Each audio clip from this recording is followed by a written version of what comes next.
Good evening and welcome to BATV News. I'm Keneal Gale. There's a call this evening for more to be done to implement policies to improve Jamaica's food security. CEO of Agro-Investment Corporation, Silburn Thomas, says greater emphasis needs to be placed on substituting imports with locally grown food.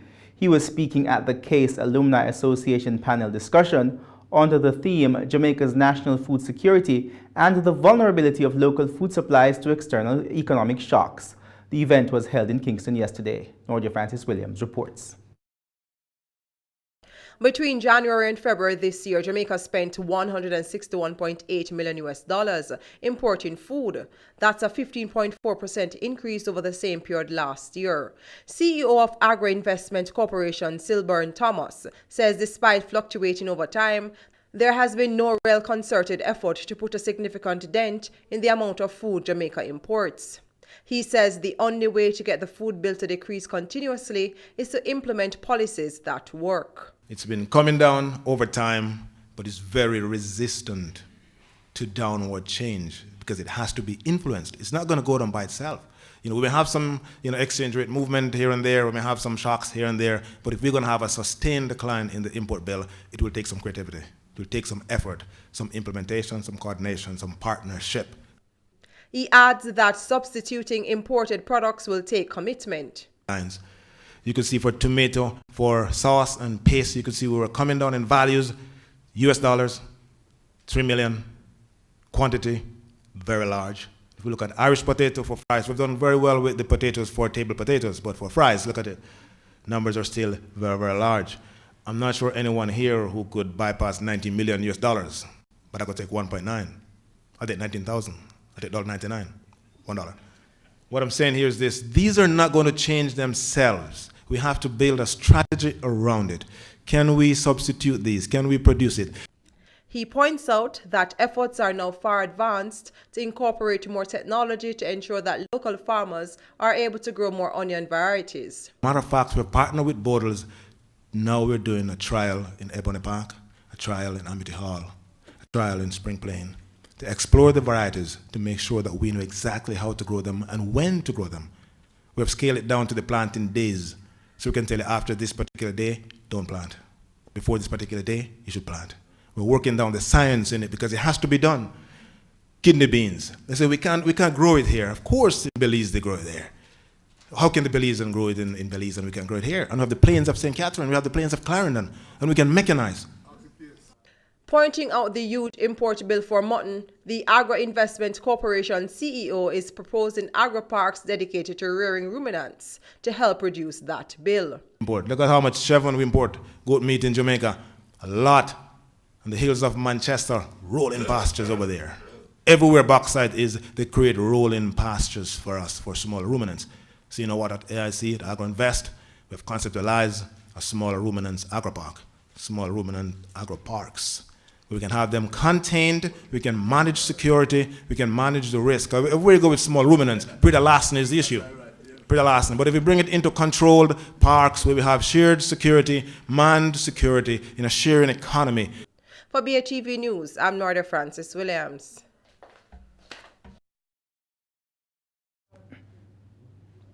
Meanwhile, Minister of Industry, Commerce, Agriculture and Fisheries, Audley Shaw, says the ministry intends to tackle the issue of food imports in the tourism industry head-on. He says the majority of the island's total food imports, about 60%, are directed to the hotel, restaurant and institutional sector. Mr. Shaw argues that it should not be the case that most of the food served by hotels literally comes into the island on the same planes that fly in the tourists. He says the matter must be addressed frontally in order to create more opportunities for local farmers and producers while enabling visitors to enjoy the Jamaican experience. He notes that the Agricultural Marketing Corporation complex located on Spanish Town Road in Kingston will become a modern, supportive agro-industrial complex for processing, packaging of fresh foods for the domestic and export markets, with the tourism industry being classified as part of the export market. The minister was speaking at the True Stories from Farm to Shelf launch event earlier this week. Science, Energy and Technology Minister Dr. Andrew Wheatley says the government is contemplating an increase in the percentage of ethanol used in petrol in order to reduce emissions in the environment. Ethanol is a clean-burning, high-octane fuel that can be produced from common crops such as corn, sugarcane, potato, cassava, and hemp. Ethanol use reduces greenhouse gas emissions by as much as 50% in comparison to gasoline and keeps harmful chemicals out of the air. Currently, service stations across the island offer E10 fuel, which is a blend of 10% ethanol from sugarcane in both 90 and 87 octane gas. Dr. Wheatley says many other countries around the world are offering a 15% ethanol blend. He notes that increasing the percentage of ethanol content in the local fuel blend will lead to a reduction in the carbon footprint and will not interfere with the overall performance of the motor vehicle. The minister was speaking at the launch of Total Jamaica's Exilium fuel at the Spanish Court Hotel in New Kingston on Wednesday. The Ministry of Finance is reporting that on Monday, the United Kingdom Privy Council found in favor of the Commissioner of Customs on all counts of the appeal brought by Omar Gaya in the long-standing court matter Gaya versus Commissioner of Customs and another. Mr. Gaya, the then director of the Contraband Enforcement Team of Jamaica Customs, was arrested by officers of the Revenue Protection Division on Friday, March 9, 2012, after a year-long investigation into a scheme concerning the illegal disposal of motor vehicles seized by the Contraband Enforcement Team whilst he was director. The Privy Council was asked to consider the questions of whether or not a Suzuki Swift motorcar seized from his sister was uncustomed goods, whether or not the motor vehicle was subject to seizure by customs officials, and whether or not the Supreme Court was reasonable in having made conclusions concerning the conduct, character, and integrity of the appellant. The Privy Council, in addressing the issues brought by Mr. Gaya, ruled that the Suzuki Swift was indeed uncustomed, that it was subject to seizure by customs officials, and that the judge in the Jamaican Supreme Court was entitled to take the view that Mr. Gaya's conduct was relevant and that, based on the evidence before him, could reasonably consider that Mr. Gaya had used his official position for his personal advantage. And when we come back, UWI are finding creative ways to stay afloat. This and more after the break.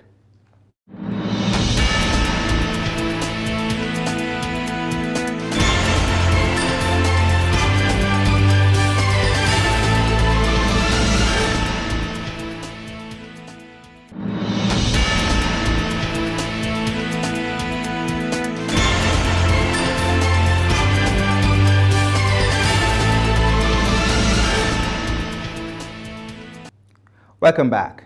Increasing revenues and reducing expenditure. That's what the University of the West Indies Mona campus has been trying to do since 2006, when the government of Jamaica announced a $1 billion cut in funding for the university. Outgoing principal Professor Archibald MacDonald, who was on BATV's discussion program On Point last evening, says the campus has been finding several ways to sustain itself after the major dent in finances by the government. Jamila Maitland reports. More housing facilities, commercial activities, and increased enrollment. Professor MacDonald says these are some of the ways the UWI Mona campus has been able to stay afloat. He says with a student population of more than 20,000, the university still has financial issues, as the 80% of tuition to be paid by the government annually has not been paid in over a decade. Since 2008, we have not been getting that 80%. So we essentially get the 20% from the students. Where does it come from? Revenues which we generate. The savings as well as revenues from the full fee paying programs, from a number of commercial activities that you see on the campus. So when you come on the campus is a different place. Similarly, Professor MacDonald says since 2016, other regional governments have also been having issues with covering stipulated payments for their students, a challenge he blames on the unfriendly economy. Over the past 2 or 3 years, they too have said they cannot afford it. So what the students pay 20% now, and that has led to a tremendous contraction in enrollment, especially at Kville. Enrollment is down. St. Augustine is also down. But Mona continues to grow. He points out that the government has been assisting with 35% of tuition while students pay 20%, but there is still a 45% deficit. Meanwhile, he explains that the water project embarked on in 2016 has saved the institution $20 million every month, and now an energy-saving system to reduce electricity by more than $500 million is in the works. Finally, we have signed all the contracts now, and the cogen plant will be turned on the 18th of November this year.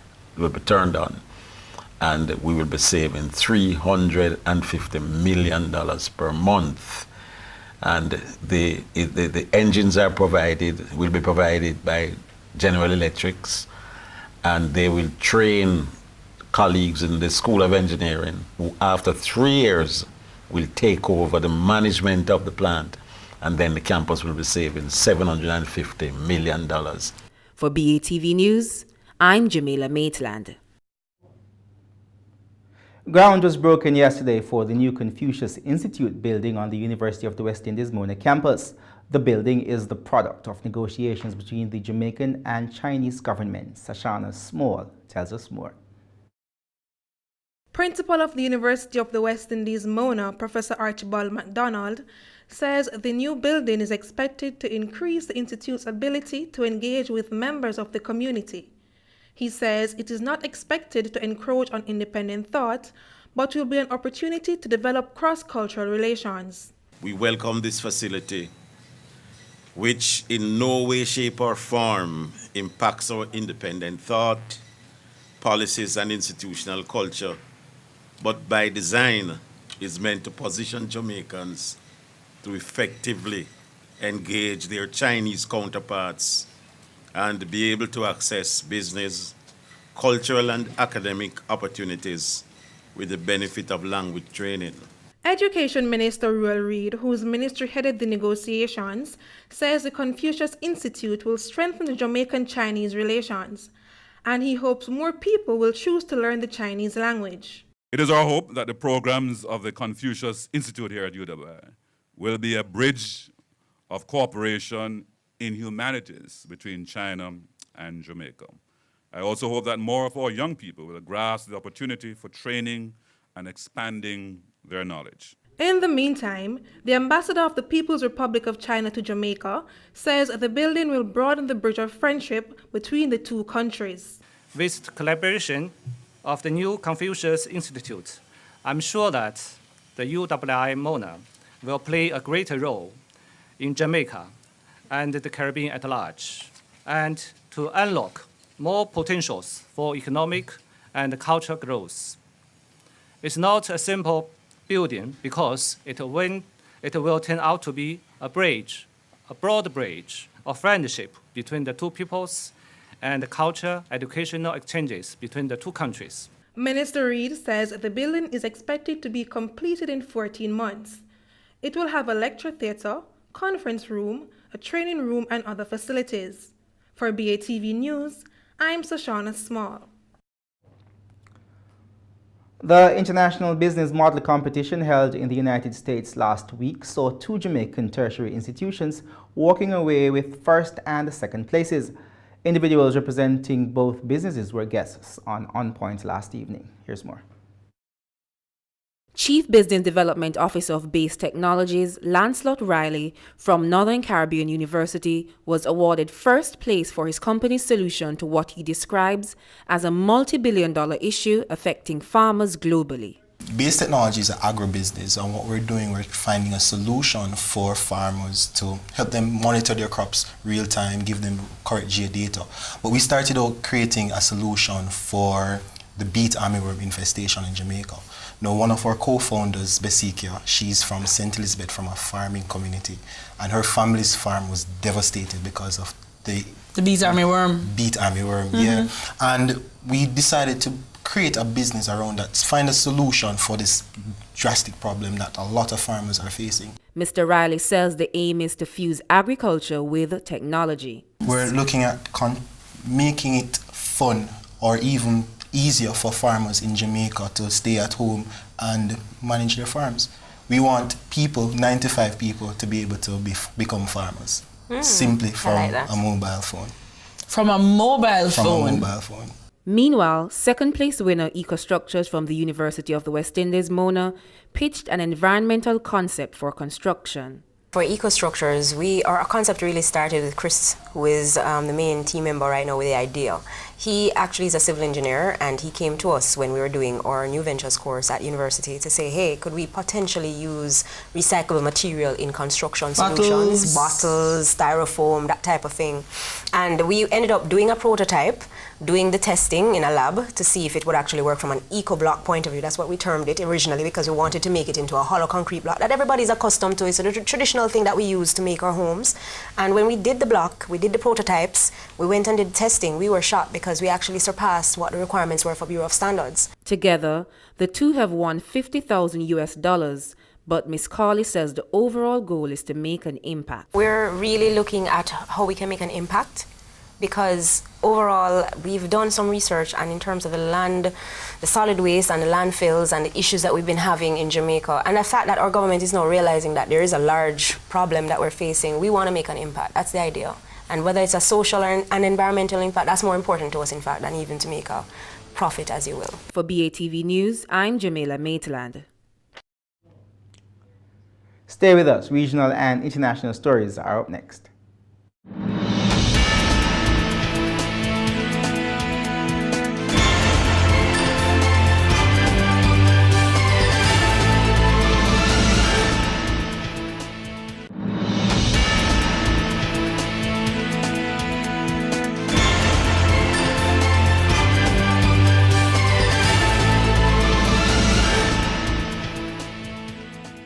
Welcome back. Time now for regional and international news. There are concerns in Trinidad and Tobago that the Twin Island Republic is becoming less attractive as a viable destination for new opportunities in the petrochemical industry. C News' Ian Wason reports. Having started production in the petrochemical industry in 2002, Caribbean Nitrogen Company, or CNC, knows a thing or two about the profitability of the industry. And according to CEO Jerome Duki, business will always follow where there are best returns. Generally speaking, given the gas availability and pricing now, it is certainly less attractive than other countries like the US, which have more abundant, cheaper gas. But having said that, Mr. Duki pointed to another territory that can provide assistance with keeping the profitability in this market. I think the Venezuela effort by the government and NGC is a welcome one, but it's something that it would be part of a bigger picture in terms of all the efforts being made. Mr. Duki reiterated that CNC and by extension the parent company Promon is committed to the industry and job sustainability. In terms of plants actually going out of business, I would like to believe that is something of the past. I think that where we are now, we're looking forward optimistically. CNC and fellow sister company N2000 operate ammonia plants in Point Lisas and are owned by the Promon Group. The group also has ownership of the Novo Energy Limited, Industrial Plant Services Limited, Methanol Holdings, and Promon AG Limited. Ian Wason, C News. Some commuters and bus operators in Barbados do not believe that attempts by the government to solve problems at one of the island's most popular transportation terminal will be effective. Here's more. Government officials say the new Constitution River Terminal will bring about a major change in operations there, but some members of the public are not so sure. One of them is Michael Brathwaite, a conductor with more than 30 years' experience. He told Nation News the area needed better lighting and security, but PSV operators also needed to take their jobs more seriously. The ones that bad, remove them. That's what we want, so that you can keep peace. Like once we can get peace. Some of the counters know that working ain't got no badge. They want to get no uniform, all the things that they go on TV.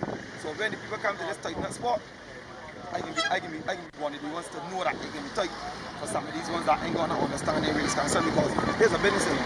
Nobody's a private business. it's a private sector job, but it's a business, and it's a business that is real company for the city. Because at the end of the day, transport can do what we do. When you got bags or your mother got bags, you can't pay by the door. Bus don't carry by your door. Nation News caught up with Democratic Labour Party candidate for St. Michael Northeast, Patrick Todd, before he hopped on a route taxi, and he also shared his views. The Barbados Party had 14 long years where they promised election after election to upgrade these facilities here at the river terminus, and I am very grateful to this Democratic Labour Party administration and the Minister of Transport and Works, the Honourable Michael Lashley, who toured the area and listened to the commuters and the PSV operators and has answered their call with this wonderful state-of-the-art terminus where commuters really enjoy comfort, waiting for their transportation without being exposed to the elements, be it the rain and the sun. EU leaders are planning to legally block companies from complying with any new U.S. sanctions on Iran that were imposed when President Donald Trump pulled out of the nuclear deal. Washington, however, is threatening to punish any European firms that continue to do business with Tehran. Al Jazeera's Paul Brennan reports from the EU summit in Sofia, where leaders are ready to make it illegal for companies to defy the European Union. European unity was very deliberately emphasised when the French, German and British leaders ditched their limousines and walked to the summit venue, striding shoulder to shoulder. Europe's disagreements with Donald Trump are mounting. The Iran deal, steel and aluminium tariffs, the Paris Climate Accord. And having 24 hours earlier sharply criticised what he called the capricious assertiveness of US foreign policy, Donald Tusk lamented the current low ebb of transatlantic relations. I think that the real geopolitical problem is when you have not an unpredictable opponent or enemy or partner. The problem is if your closest friend is unpredictable. It's not a joke now, and it's because I think this is the essence of our problem today with our friends on the other side of Atlantic. But what can they actually do about it? The EU leaders speak of their unity and their willingness to uphold the Iran deal. But as time passes, doubts start to linger as to whether they can come up with a specific workaround to protect European companies from those US sanctions. The leaders here announced that the EU will this week activate what's called blocking regulations, aimed at protecting European companies from being fined by the US for dealing with Iran. And the European Investment Bank will try to provide assistance. But there's an explicit admission here that options are limited. With the Iran deal, we can look into granting some facilities to small and medium-sized companies. This is currently being examined, but I think we shouldn't encourage anyone to have illusions about us completely reimbursing the whole economy for specific measures of the United States. The President of France summed it up with a bleak assessment. Emmanuel Macron saying Europe hasn't been tested like this since World War II. Paul Brennan, Al Jazeera, Sofia. Stay with us. Talking Stocks comes up next.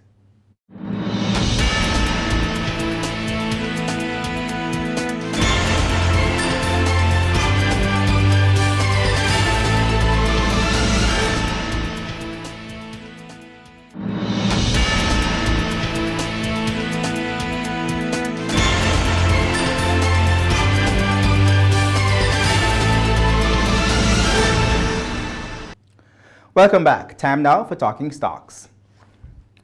44 stocks traded today, of which 17 advanced, 23 declined, and 4 traded firm. The main JSE index declined by 974 points to close at 298,408 points. The junior index declined by 57 points to close at 2,893.